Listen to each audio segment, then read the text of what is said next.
그들이 떠나매 예수께서 무리에게 요한에 대하여 말씀하시되 너희가 무엇을 보려고 광야에 나갔더냐? 바람에 흔들리는 갈대냐? 그러면 너희가 무엇을 보려고 나갔더냐? 부드러운 옷 입은 사람이냐? 부드러운 옷을 입은 사람들은 왕궁에 있느니라. 그러면 너희가 어찌하여 나갔더냐? 선지자를 보기 위함이었더냐? 옳다. 내가 너희에게 이르노니 선지자보다 더 나은 자니라. 기록된 바 보라, 내가 내 사자를 내 앞에 보내노니 그가 내 길을 내 앞에 준비하리라 하신 것이 이 사람에 대한 말씀이니라. 내가 진실로 너희에게 말하노니 여자가 낳은 자 중에 세례 요한보다 큰 이가 일어남이 없도다. 그러나 천국에서는 극히 작은 자라도 그보다 크니라. 세례 요한의 때부터 지금까지 천국은 침노를 당하나니 침노하는 자는 빼앗느니라.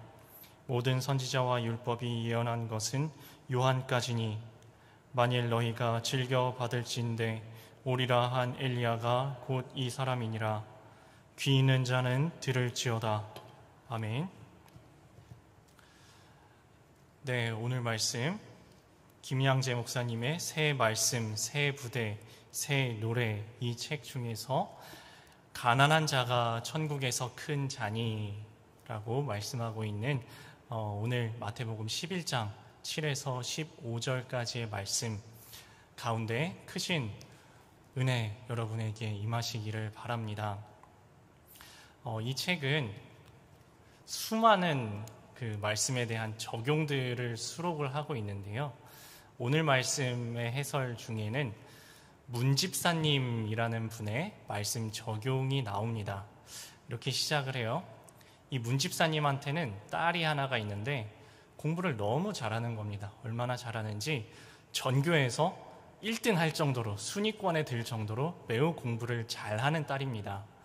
아시겠지만 이런 공부 잘하는 자녀가 있으면 부모님이 거는 기대가 얼마나 크겠습니까? 그래서 이 문집사님이 큰 기대를 걸고 있는 이 딸에게 갑작스럽게 우울증과 강박증이 찾아온 겁니다.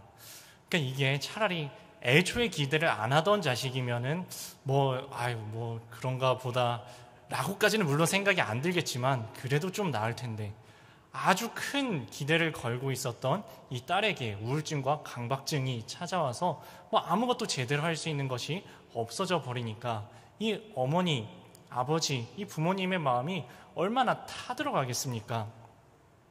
혹시 우리에게도 이런 비슷한 사건이 찾아오지는 않습니까? 곧 하나님의 뜻을 도무지 헤아릴 수가 없는 겁니다. 하나님 도대체 왜 이러십니까? 하나님 도대체 무슨 뜻이 있으시기에 저에게 이런 일을 주시는 겁니까? 마음이 두렵고 흔들리는 일이 우리에게 찾아오지는 않습니까? 삶 속에서 초라해지고 내가 너무나도 낮아지는 이런 사건들이 우리에게 찾아올 때 우리는 무엇을 붙잡아야 할까요? 세상에서 작고 초라하게 여겨질 때 우리는 천국에서도 작고 초라하게 여겨지는 것일까요? 라는 질문이 오늘 말씀을 시작하는 질문입니다.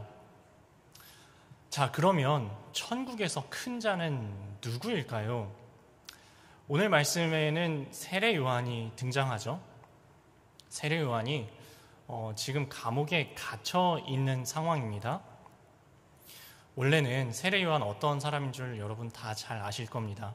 비록 광야에서 메뚜기와 섭청을 먹고 있었지만 세례 요한이 말씀을 전할 때에는 그 말씀에 권위가 있었고, 비록 이 사람이 옷은 초라하게 입고 먹는 것이 보잘것 없었을지라도 세례 요한이 말씀을 전할 때 군중들이 구름대같이 몰려들어서 죄사함을 받게 하는 회개의 세례를 받고 자기 죄를 자복하는 역사가 일어났습니다.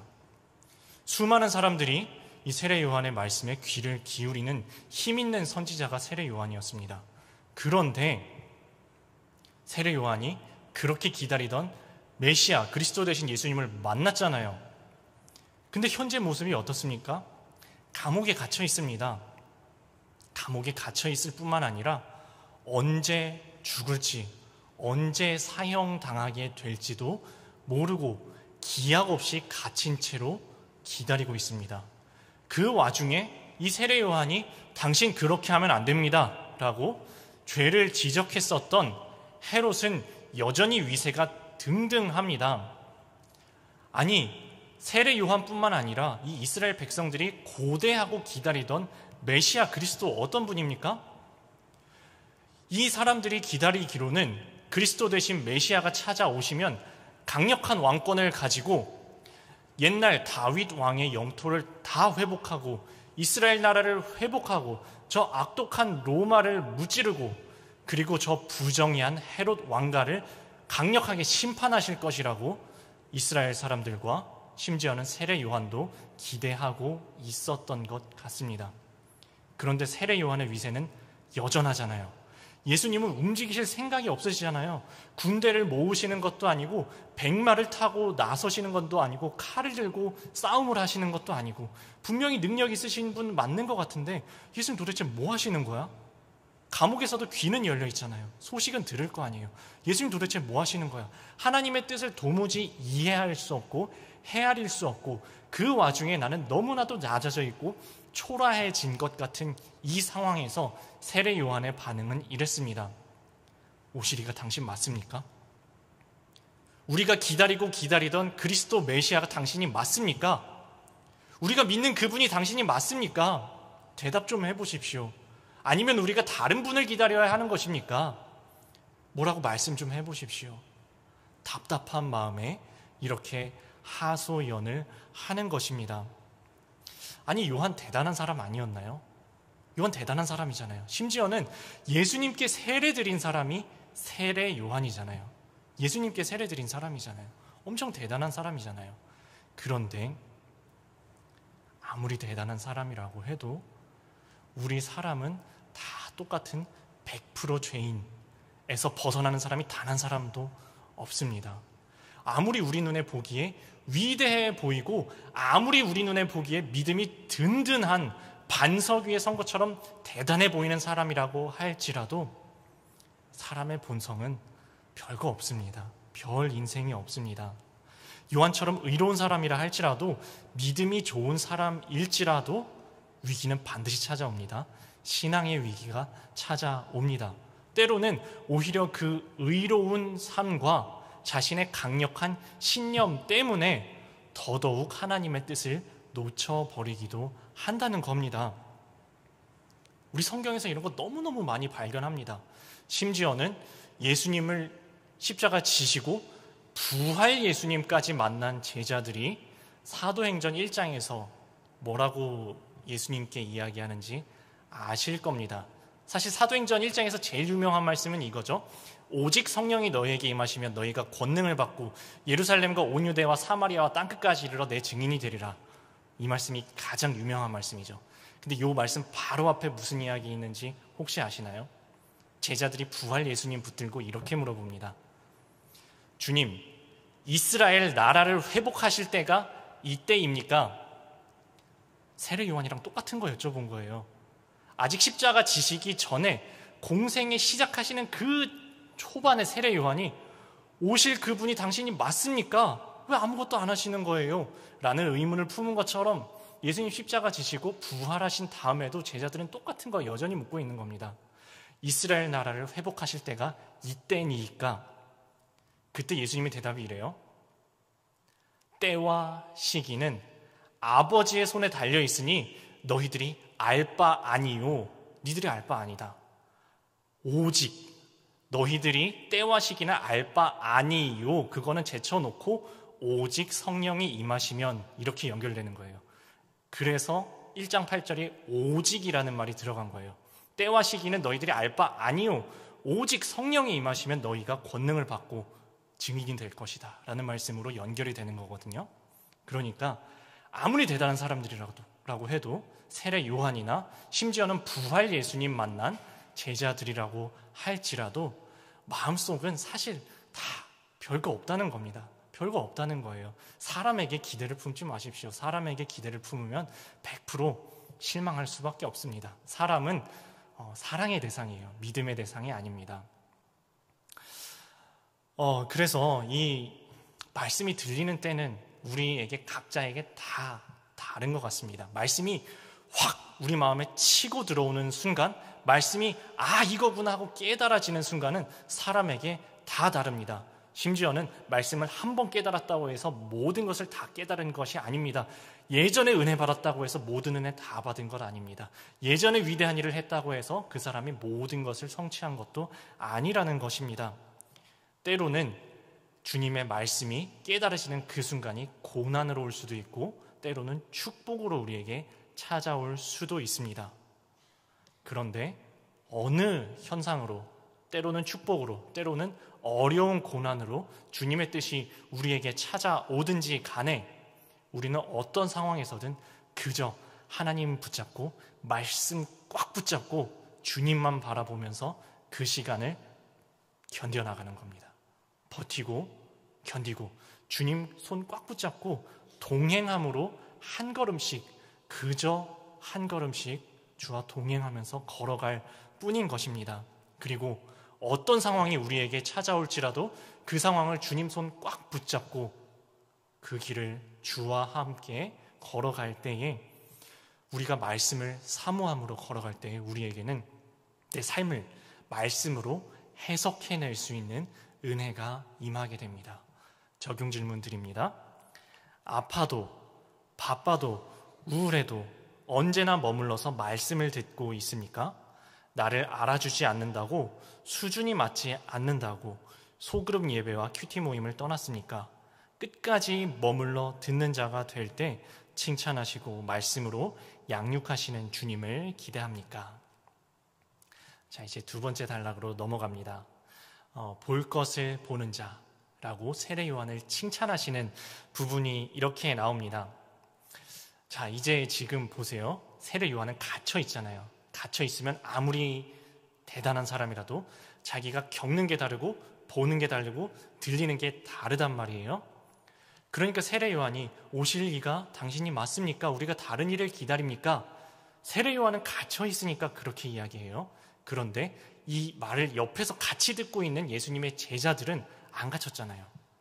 제자들은 밖에 자유롭게 풀려 있잖아요. 그 제자들 눈에 볼 때는 이 세례 요한이 어떻게 생각하면 한심하게 보일 수도 있는 거예요. 고난을 당할 때 저 사람 마음이 어떤지는 사실 똑같은 고난이 아니면은 이해 못합니다. 우리 남일 이렇게 함부로 막 판단하면 안 된다는 거예요. 혹시라도 이 제자들이 너네들은 그래 안 갇혀 있으니까 세례 요한이 한심해 보이냐? 세례 요한이 막 흔들리는 갈대처럼 보이냐? 저 사람이 막 이랬다가 저랬다가 하는 보잘것없는 사람처럼 보여? 그렇게 함부로 판단하면 안 돼 라고 말씀하시는 것이 7, 8절에 이렇게 기록되어 있습니다. 그들이 떠나매 예수께서 무리에게 요한에 대하여 말씀하시되 너희가 무엇을 보려고 광야에 나갔더냐? 바람에 흔들리는 갈대냐? 그러면 너희가 무엇을 보려고 나갔더냐? 부드러운 옷을 입은 사람이냐? 부드러운 옷을 입은 사람들은 왕궁에 있느니라. 자, 이 말씀 한번 볼게요. 흔들리는 갈대 보러 나왔냐? 너네 지금 세례 요한이 이런다고 무슨 이랬다가 저랬다가 하는 흔들리는 갈대라고 막 속으로 함부로 판단하고 심판하고 있지는 않냐? 그런 거 아니다는 겁니다. 세례 요한이 뭐 하다가 감옥에 갇혔나요? 주의 말씀을 저 강력한 권력을 가지고 있는 헤롯 왕에게 당신 그거 주의 말씀에 어긋납니다. 굽히지 않고 전하다가 갇힌 거잖아요. 세례 요한이 무슨 흔들리는 갈대처럼 너네한테 함부로 판단받고 비난받을 사람이 아니라는 거예요. 그리고 이렇게 이어서 말씀하세요. 너네 그러면 여기 누구 보러 왔냐? 부드러운 옷을 입은 사람 보러 왔냐? 야, 부드러운 옷을 입은 사람은 무슨 광야에서 찾냐? 여기서는 낙타털 옷을 입고 메뚜기와 석청 먹는 선지자가 있는 곳인데 그 부드러운 옷을 입은 사람 볼 거면 왕궁에 갔어야지 하는 말씀입니다. 혹시 이게 말씀 속에만 있는 것이 아니라 우리 마음 속에도 이러한 기복신앙이 침투해 있는 것은 아닙니까? 혹시 교회에서도 사람을 볼 때 조금 말끔한 말쑥한 옷을 입고 있으면 이렇게 안녕하세요 하고 공손하게 대하고, 조금 허름한 옷을 입고 좀 냄새가 나고 조금 노숙자같이 이런 분들이 오면은 또 뭐야, 구걸하러 왔나? 이런 생각으로 편견을 가지고 쳐다보시지는 않나요? 혹시 교회 주차장에 누가 이렇게 운전을 해서 들어오는데 번쩍번쩍한 외제차를 타고 오면은 아이고 오셨습니까? 하고 조금 낡은 차를 타고 오면은 조금 마음이 달라지는 마음이 우리 속에, 저희 속에 있습니다. 있어요. 정말 사람이 간사합니다. 안 그런 것 같은데 저의 마음속에도 오늘 말씀 보면서 제가 돌이켜봤거든요. 저의 죄를 말씀 앞에 이렇게 비춰보니까 아이고 나도 별 수가 없구나. 별 수가 없구나. 내 마음속에도 이런 마음이 있었구나 라는 것을 저는 발견하게 되었습니다. 여러분은 어떠십니까? 여러분도 혹시 광야에서 부드러운 옷을 입은 사람을 찾는 오늘 말씀에 언급된 그런 태도는 우리 마음속에 혹시 있지는 않으신가요? 이런 기복신앙이 우리에게 깊숙이 침투하면은 교회가 사교 클럽이 되는 겁니다. 교회 와서 새로 산 옷 자랑하고, 새로 산 차 자랑하고, 새로 산 집 자랑, 우리 자식 자랑 하게 되는 사교 클럽으로 전락해버리는 수가 있다는 겁니다. 왕궁에서 찾을 것을 주님 앞에서, 교회에서 찾으면 안 된다고 오늘 말씀 우리에게 말씀하고 있는 것입니다. 그러면 세례 요한은 어떤 사람입니까? 9절 10절 이렇게 이야기하고 있습니다. 그러면 너희가 어찌하여 나갔더냐? 선지자를 보기 위함이었더냐? 옳다. 내가 너희에게 이르노니 선지자보다 더 나은 자니라. 기록된 바 보라, 내가 내 사자를 내 앞에 보내노니 그가 내 길을 내 앞에 준비하리라 하신 것이 이 사람에 대한 말씀이니라. 이 사람에 대한 말씀이니라 했죠. 이 사람에 대한 말씀이니라. 이 이야기는 뭐냐 하면은 세례 요한을 향한 주님의 말씀, 즉 하나님께서 세례 요한에게 주신 사명이 있었다는 겁니다. 너는 광야에서 외치는 소리, 주의 길을 예비하라 라고 하는 주님께서 주신 소명을 가슴에 품고 있는 사람이 바로 세례 요한이었다는 것입니다. 세례 요한은 그리고 그 사명 잘 감당했습니다. 주님 오시는 길을 닦는 자, 주님의 오실 길을 예비하면서 회개의 세례를 외치는 그 사명을 참 잘 감당을 했습니다. 그 선지자의 사명, 하나님께서 주신 그 사명을 잘 감당했습니다. 세례 요한은 그리스도를 정확하게 알아봤죠. 근데 그 상황에서 사실 이 대중들은, 세례 요한을 바글바글하게 찾아온 이 사람들은 세례 요한이 그리스도인 줄 알았어요. 그래서 묻습니다. 당신이 그리스도입니까? 세례 요한은 분명히 선을 딱 긋습니다. 칼같이 긋습니다. 나는 그리스도가 아니다. 나는 광야에서 외치는 자의 소리일 뿐이다. 바로 오실 분, 저 예수 그리스도께서 메시아로 찾아오실 것이고 나는 그분의 신들매를 들 자격도 없다. 세례 요한은 정체성이 분명했습니다. 하나님께서 주신 사명의 정체성이 분명했습니다. 그리고 이렇게 이야기하죠. 결혼식장에서 신부와 함께 결혼식의 주인공이 되는 것은 신랑이다. 그런데 신랑의 친구는 그 결혼식장의 주인공이 아니지만 자기 친구인 신랑이 주인공이 되는 것을 보고 기뻐한다. 나에게는 그와 같은 기쁨이 가득하다. 그는 흥하여야 하고 나는 쇠하여야 하리라. 이게 세례 요한이었습니다. 이게 세례 요한, 사명 감당하는 세례 요한이었던 것입니다. 그래서 세례 요한은 그냥 선지자가 아니라 선지자보다도 나은 자다라고 오늘 말씀에서 주님의 평가를 받고 있는 것입니다. 심지어는 이렇게까지 표현을 하십니다. 11절 앞부분입니다. 내가 진실로 너희에게 말하노니 여자가 낳은 자 중에 세례 요한보다 큰 이가 일어남이 없도다. 사람 중에 여자가 낳지 않은 사람이 있나요? 모든 사람은 다 여인, 엄마한테서 태어나잖아요. 모든 사람은 다 엄마한테서 태어나잖아요. 그러면 여자가 낳은 자 중에 세례 요한보다 큰 자가 없다? 그 말은 이 땅에서 세례 요한보다 큰 자가 없다는 이야기잖아요. 그러니까 예수님께서 이 세례 요한을 얼마나 높이 평가해 주시는 건가요? 그런데 이게 끝이 아니에요. 11절 뒷부분에 이렇게 이어집니다. 그러나라고 이어집니다. 볼까요? 그러나 천국에서는 극히 작은 자라도 그보다 크니라. 이게 도대체 무슨 이야기인가요? 방금 전에는 여자가 낳은 자 중에, 즉 이 땅에 있는 사람들 중에 이 땅을 살아가는 모든 사람보다 세례요한이 크다면서요. 여자가 낳은 자 중에 세례요한보다 큰 자가 없다면서요. 근데 이건 뭐예요? 천국에서는 가장 극히 작은 자라도 세례요한보다 크다. 도대체 무슨 이야기인가요? 네, 세례요한은 주님께서 주신 사명대로 예수 그리스도의 길을 예비하는 선지자의 사명을 너무나도 훌륭하게 잘 예비하였지만 사람의 공로는 천국 가면 아무것도 아니라는 겁니다.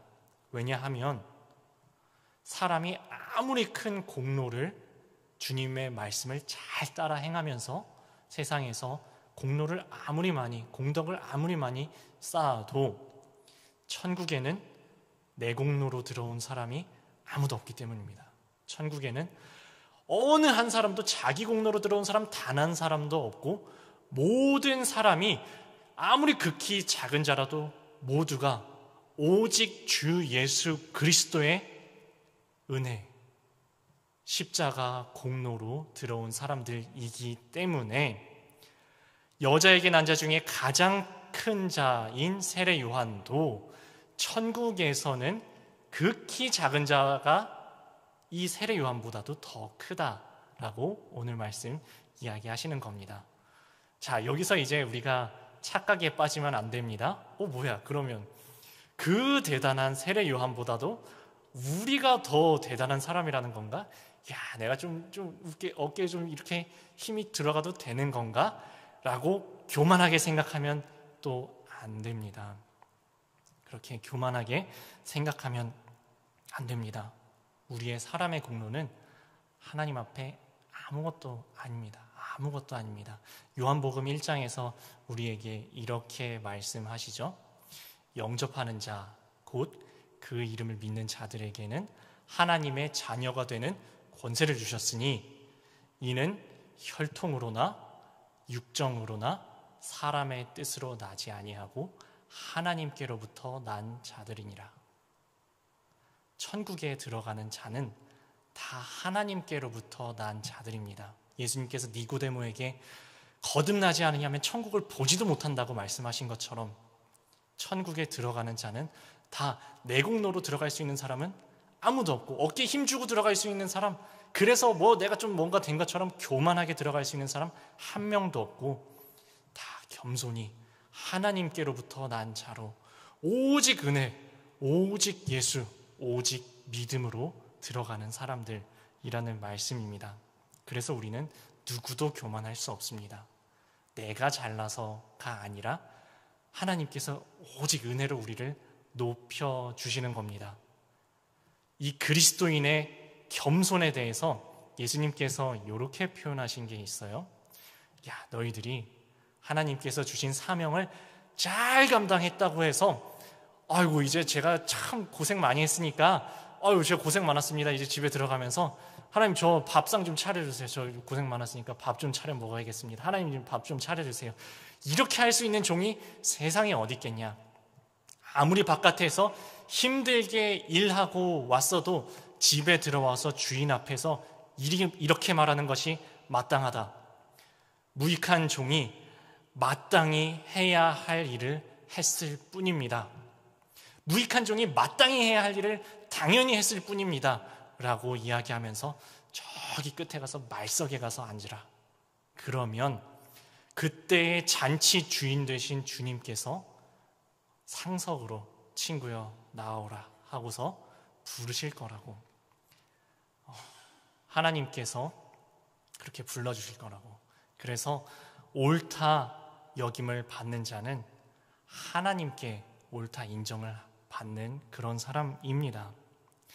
이것이 하나님의 시각입니다.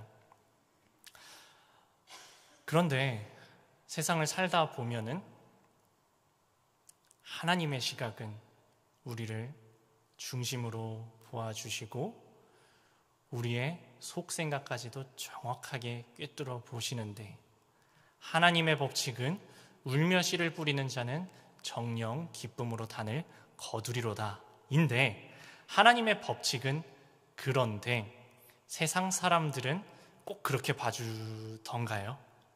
그리고 우리의 짧은 시각에, 그리고 우리의 짧은 인생 속에서 그 열매가 꼭 내 대에 금방 맺히던가요? 당장 맺히던가요? 열매가 울며 씨를 뿌린다고 해서 바로 씨가 바로 자라나서 당장의 줄기를 뻗고 당장의 열매를 맺던가요? 그렇지 않을걸요. 그렇지 않습니다. 그래서 오늘 이 책에서는 이러한 하나님의 뜻, 그러나 우리의 생각과 다른 하나님의 시간표에 대해서 이렇게 이야기합니다. 가끔은 우리가 하는 것보다 더 많은 열매가 맺힐 때도 있습니다. 그리고 때로는 우리가 이만큼을 심어도 요만큼밖에 열리지 않을 때도 있습니다. 혹시 우리가 요만큼 심었지만 이만큼 열린 것은 우리가 잘나서 그런 것이 아닙니다. 때가 찼고 수많은 사람들의 기도가 쌓이고 심겨서 하필 지금 열매를 맺은 것입니다. 하필 지금 내가 좋은 땅에 보내어졌을 뿐입니다. 김양재 목사님이 이 책을 통해서만 말씀하시는 진리가 아니라 성경을 통해서도 수없이 우리에게 말씀하고 있는 진리입니다. 바울도 이렇게 이야기하죠. 나는 심었고 아볼로는 물을 주었으되 오직 자라나게 하시는 이는 주님이시다. 우리가 지금 거둔다고 해서 내가 무슨 잘났다 이런 게 아닙니다. 제가 중고등부를 담당하고 있는데 우리 중고등부 안에도 여러 교사분들이 계시고 각자 맡고 계신 반이 다 달라요. 그런데 다들 피땀 흘려서 눈물과 땀으로 헌신 봉사하시는데 어떤 반은 참 열매가 잘 맺히는데 어떤 반은 아무리 열심히 헌신 봉사해도 애들이 대답도 안 합니다. 전화를 해도 받지도 않아요. 신방을 가려고 그래도 전화를 받지를 않으니까 신방을 갈 수도 없어요. 카톡을 보내도 읽지도 않습니다. 때로는 읽어도 대답을 안 해요. 이거 어떡합니까? 그런데 어떤 반은 특별히 저 선생님은 뭐 하는 게 없는 것 같은데도 애들이 잘만 나와요. 그래서 때로는 이 선생님들이 낙심할 때가 있습니다. 때로는 이 선생님들이 조금 우쭐해질 때가 있습니다.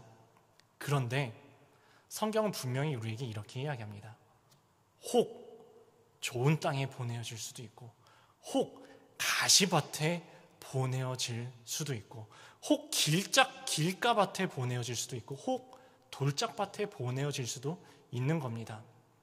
그럼에도 불구하고 우리가 해야 할 것은 그저 보내어진 그 자리에서 불평하지 않고 그래도 씨를 뿌리는 그것이 우리의 사명이지, 무슨 내가 이만큼 열매를 거뒀으니까 내 잘못이고 내가 아무리 뿌려도 나는 없으니까 나는 무슨 아무것도 아닌 무슨 저주받은 백성인가, 그렇게 생각하면 안 된다고 오늘 말씀 우리에게 전달해 주는 것입니다.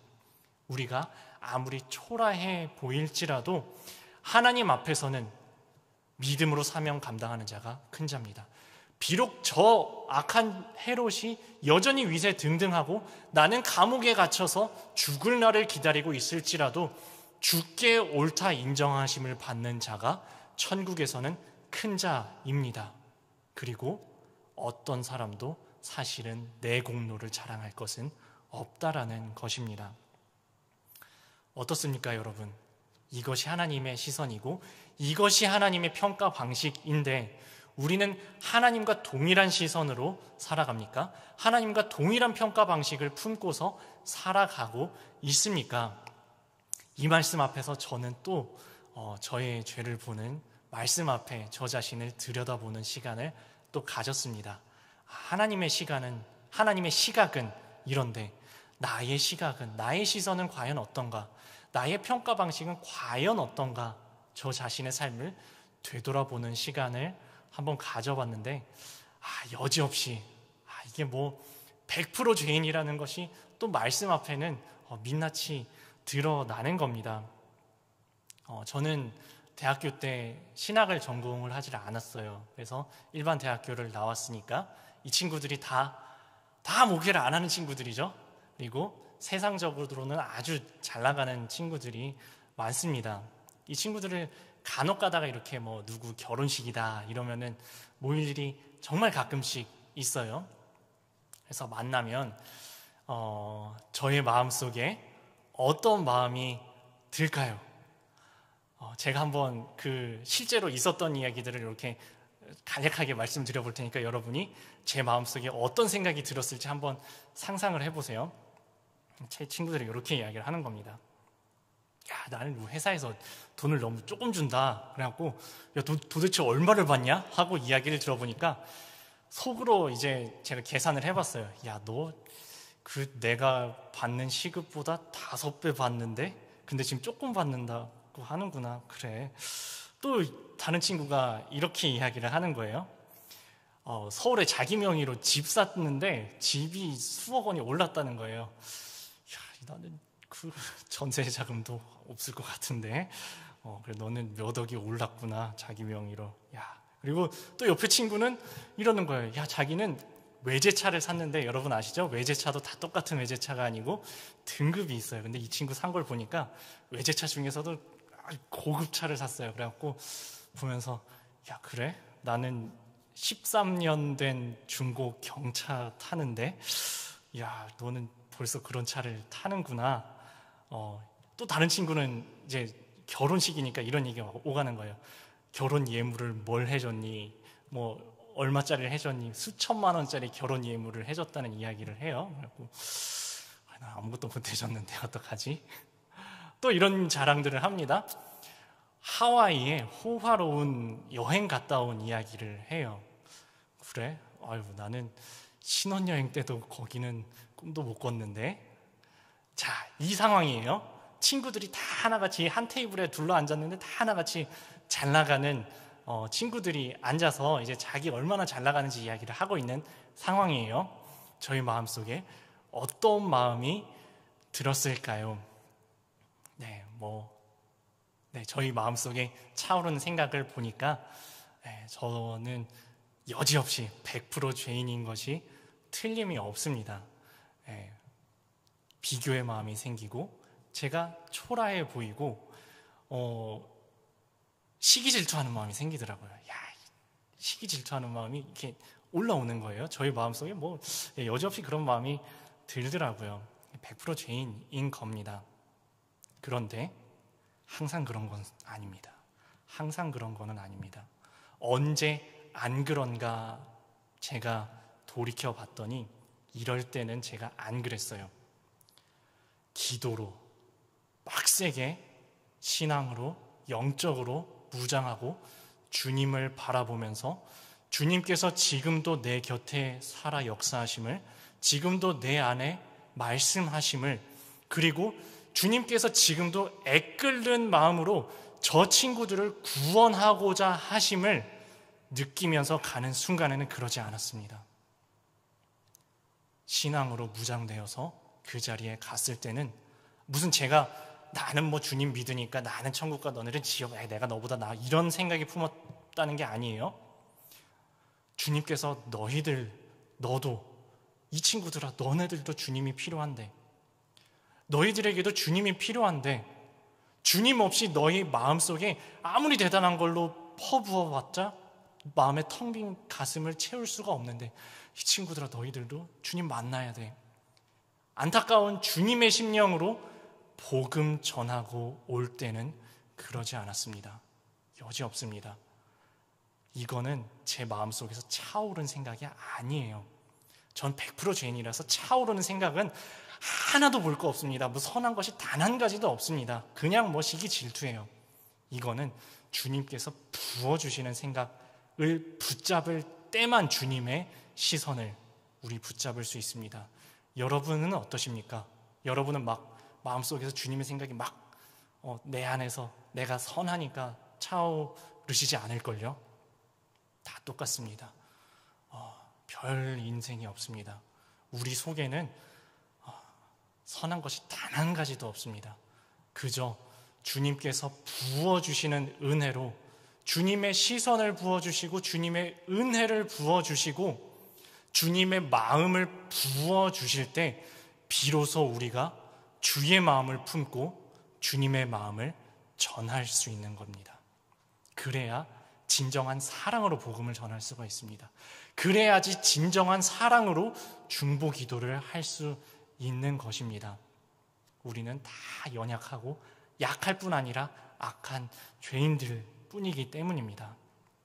그래서 고린도후서 10장, 17, 18장은 우리에게 이렇게 이야기하는 겁니다.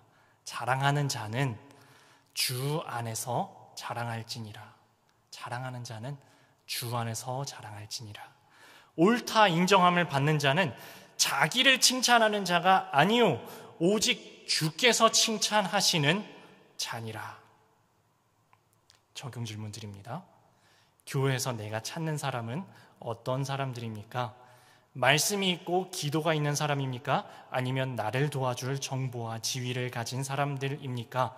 아직도 가치관이 바뀌지 않아서 화려하고 아름다운 사람 앞에서 주눅들고 있습니까? 자, 이제 마지막 세 번째 단락으로 넘어갑니다. 침노에서 빼앗는 자에 대한 말씀이 나오는데 제가 12절에서 15절까지 읽어드리겠습니다. 세례 요한의 때부터 지금까지 천국은 침노를 당하나니 침노하는 자는 빼앗느니라. 모든 선지자와 율법이 예언한 것은 요한까지니 만일 너희가 즐겨 받을진대 오리라 한 엘리야가 곧 이 사람이니라. 귀 있는 자는 들을지어다. 주님은 지금 이 순간에도 신령과 진정으로 예배하는 자를 찾으시는 분입니다.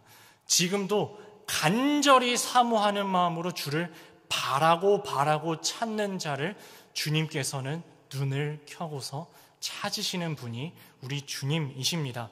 간절한 마음으로 은혜를 사모할 때, 두드릴 때, 찾을 때 주님께서 약속하신 성령을 분명히 우리에게 부어준다고 약속하셨습니다. 그리고 우리가 주님을 찾을 때 우리는 주님을 만날 수 있다고, 주님께서 만나 주시리라고 우리에게 약속하셨습니다. 삶에서 일어나는 사소한 사건 속에서도 간절한 마음으로 하나님의 은혜를 발견하는 자가 천국에서 큰 자입니다. 나는 가진 재물 없으나, 나 가진 지식 없으나, 나 남에게 있는 건강 있지 않으나 나에게 이미 주어주신 주님의 크신 은혜, 주님의 크신 사랑 붙잡고 오직 예수 붙잡는 자가 천국에서 누구보다 큰 자입니다. 마지막 적용 질문 드립니다. 자격 없는 내 모습을 인정하며 적극적인 예배와 기도로 천국을 침노합니까? 회개의 메시지를 즐겨 받으며 날마다 죄와 욕심을 버리고 있습니까? 묵상으로 욕심을 버리고 말씀을 채우는 것이 천국을 얻는 기쁨임을 알고 있습니까? 오늘 말씀 어떻게 들으셨습니까?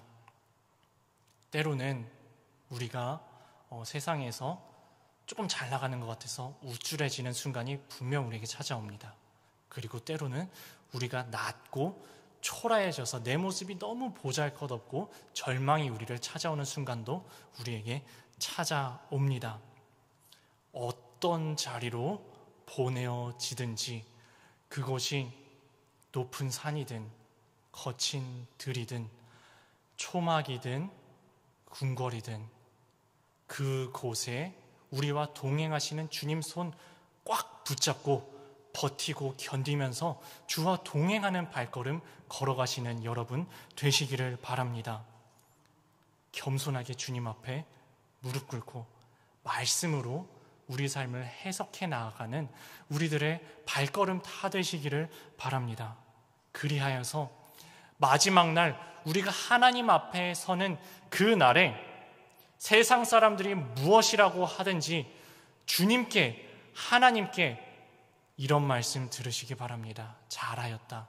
착하고 충성된 종아 하고 주님께 옳다 인정하심을 받는 여러분 다 되시기를 주님의 이름으로 축원합니다. 함께 마음 모아서 기도하시겠습니다.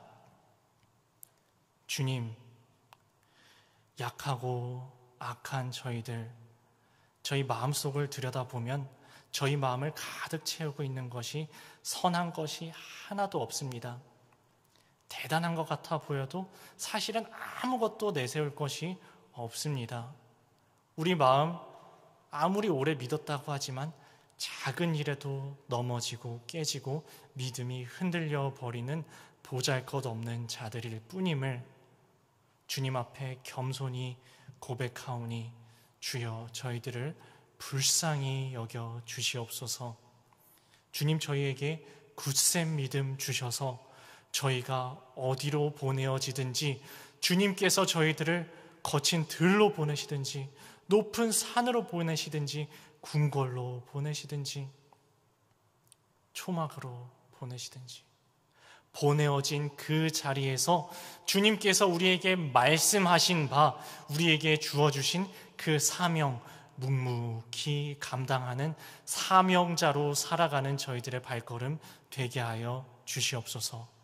말씀으로 우리의 삶을 해석해 나아가며 주님 손 붙잡고 나아갈 때에 세상 사람들이 우리를 보고 무엇이라 하든지 우리가 주님께 옳다 인정함을 받는 천국 백성 다 되게 하여 주시옵소서.